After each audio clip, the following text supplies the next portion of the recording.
Y hay un tema que nos cuesta mucho trabajo a muchas personas y además en estas épocas es todavía más difícil. Y es el tema del perdón. Y de eso vamos a hablar el día de hoy con Carlos Naranjo, él es psicólogo. Bienvenido, Carlos, ¿cómo estás? Siempre venir a platicar con ustedes algunos de estos temas que resultan a veces complejos, ¿verdad? Porque involucran muchas emociones, pero qué importantes son, ¿no? Qué importante es poder saber la relevancia que tiene, por ejemplo, en este caso, el perdón dentro de la vida del ser humano, claro, en sus distintos contextos y en sus distintas situaciones también. Ok, me gustaría que comenzáramos como por una definición sencillita de lo que significa el perdón real, no el perdón que sale de sí, te perdono. Bueno, mira, si lo vemos como cuál es su definición más generalizada, el perdón es ese acto en el que tú, como ser humano, tienes la oportunidad de poder aceptar la trascendencia de algo que ocurrió con la persona que fue el asunto y poder soltarlo y desengancharte de esa situación. Ahora, aquí van a entrar muchas variables. Por ejemplo, vamos a hablar acerca de diferentes tipos de perdón. Si lo vemos en dos generales, el primero es el perdón que uno puede conceder respecto a una persona con la cual tú quieres seguir teniendo un vínculo afectivo importante. Es decir, una persona con la cual tú quieres darle ese perdón porque tienes el interés real en seguir teniendo un vínculo con esa persona, una relación ya sea de amistad, ya sea de familia, ya sea laboral, pero existe en ti la voluntad, la decisión y la realidad de querer seguir teniendo un vínculo, ¿verdad? Y este tipo de perdón pues es bueno concedérselo a las personas que sabemos que queremos que formen parte todavía de nuestra vida, ¿sí? A mí me gusta mucho ver a las personas con esta metáfora, está un poquito curiosa y chistosa, como de los alimentos. Ajá. La gente para nuestra vida son como alimento, pero para nuestra alma, por así decirlo. Claro. Por ejemplo, las personas que nos quieren, que nos dan un buen consejo, que nos apoyan, que nos escuchan, son el equivalente a la comida sana que consumimos, ¿no? Por ejemplo, a la carne, las verduras, las frutas, etcétera. O sea, son comida nutritiva para nuestra alma, o sea, en esta metáfora.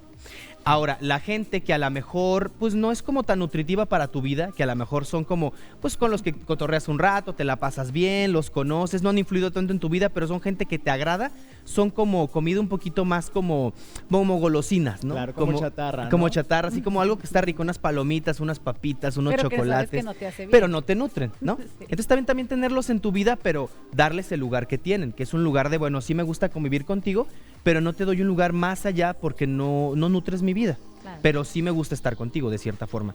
Y el tercer tipo de personas en esta metáfora de la alimentación de las personas es las personas que son sustancias, objetos tóxicos que no puedes ingerir. O sea, no puedes comerte, por ejemplo, un detergente, no te vas a comer un jabón. Comida echada a perder, ¿no? Comida echada a perder, exacto. Y en esa metáfora ya estamos hablando de personas que nos hacen mucho daño. Personas que han hablado muy mal de nosotros, que nos han traicionado, que han jugado a nuestras espaldas. Personas que a lo mejor tal vez no nos han hecho un daño directo, pero involucrarnos con esas personas nos ha puesto en riesgo nuestra propia integridad. Esas personas las vemos como elementos tóxicos que no debemos ingerir en esta misma metáfora de la alimentación. Claro. Entonces, todo este rollo que les estoy echando es para comentarles también lo del perdón. Si nosotros queremos conceder un perdón a través del cual queramos seguir manteniendo un vínculo importante con esa persona, pues de preferencia debe ser una persona que sea nutritiva para nuestra vida, o por lo menos que no sea nociva. Por ejemplo, como dijimos, un poquito chatarro, golosina, tenerlo por ahí cerca para pasarla bien. De repente, ¿no? Nomás para el antojo. Exactamente. Así de Oye, que como para Carlos. ciertas situaciones. Totalmente. Claro. Oye, Carlos, ¿por qué nos cuesta como seres humanos, por qué nos cuesta tanto perdonar de corazón? ¿Por qué nos cuesta tanto perdonar? Mira, es que ahí involucran muchas cuestiones. Una de las cuestiones que involucra es la crianza que hayamos tenido.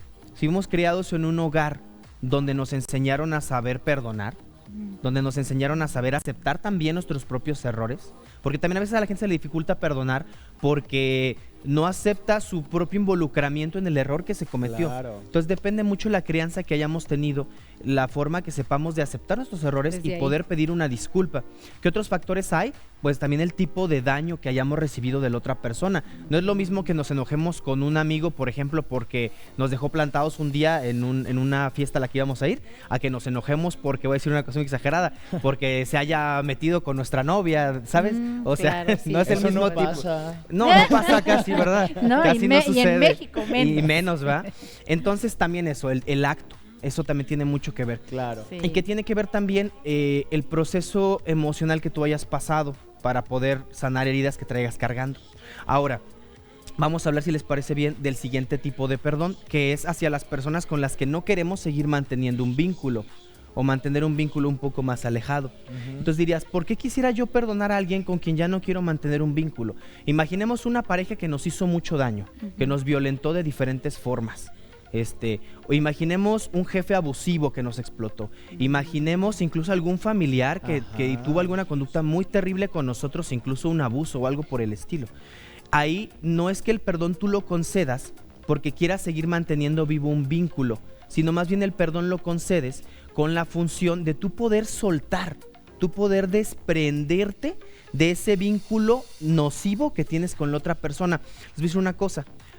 Para poder mantener una conexión con alguien, no solo es a través de algo bueno. A veces podemos mantener una conexión con alguien a través de algo negativo. Claro. Y cuando odiamos a alguien, cuando a alguien lo traemos aquí en la cabeza porque nos hizo daño, no lo soltamos. Y si no lo soltamos, no podemos nosotros respirar a gusto, no podemos vivir nuestra vida, no podemos trascender esa parte.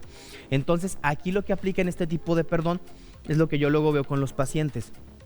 Se trata de poder entender qué sucedió, poder soltar, más nunca justificar.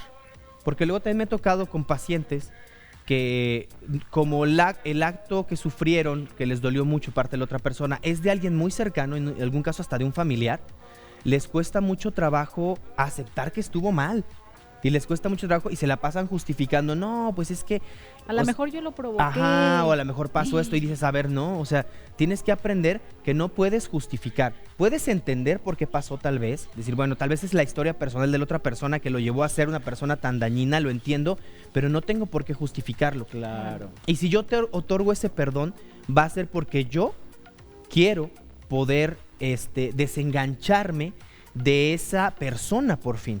Porque quiero poder por fin dejar ese dolor a un lado, desenganchándome de esa persona. Entonces, sabes que no te justifico, pero perdono porque quiero soltar. Claro, Por es ahí que va la cosa. explicar no es justificar, ¿verdad? Claro. Y creo que ahora un tema que es bien importante porque dicen por ahí que como es adentro es afuera.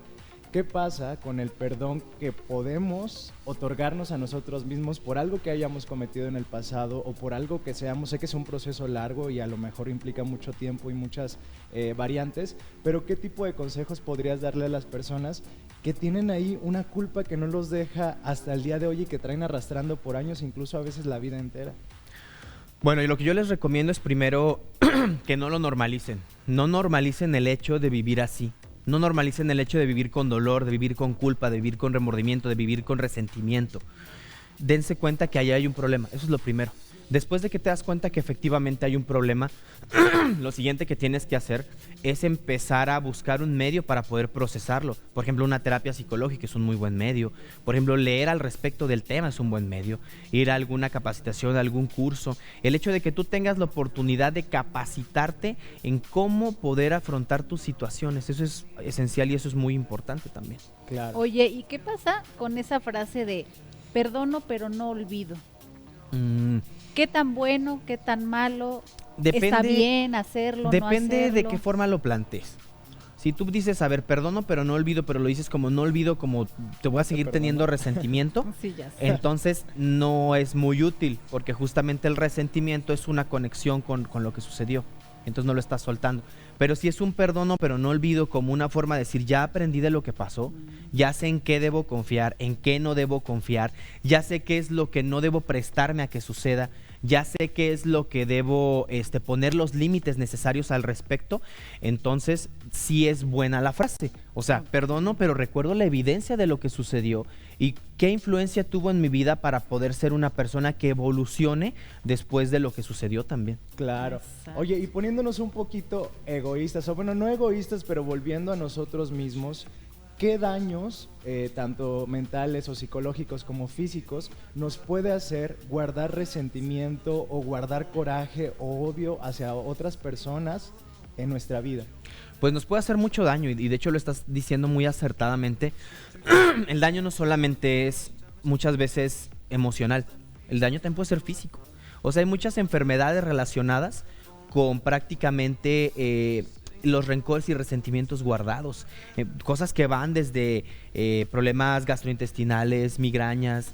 He escuchado que a veces hasta cáncer. Exacto. Sí, hay teorías que hablan acerca de ciertos tipos de cáncer que están relacionados con ciertos daños que la gente se guarda y nunca sacó, ¿sabes? No digo que sea la única razón. Claro, o sea, hay muchas razones biológicas al respecto, pero es una muy fuerte porque cuerpo y mente están totalmente conectados también. Claro que sí, Estela. Por supuesto que sí. Y oye, y así rapidísimo, ¿qué pasa con estas fechas tan difíciles? Que en diciembre vienen las Navidades, que vienen fechas donde todos queremos estar con las familias y traemos ese gusanito del perdón.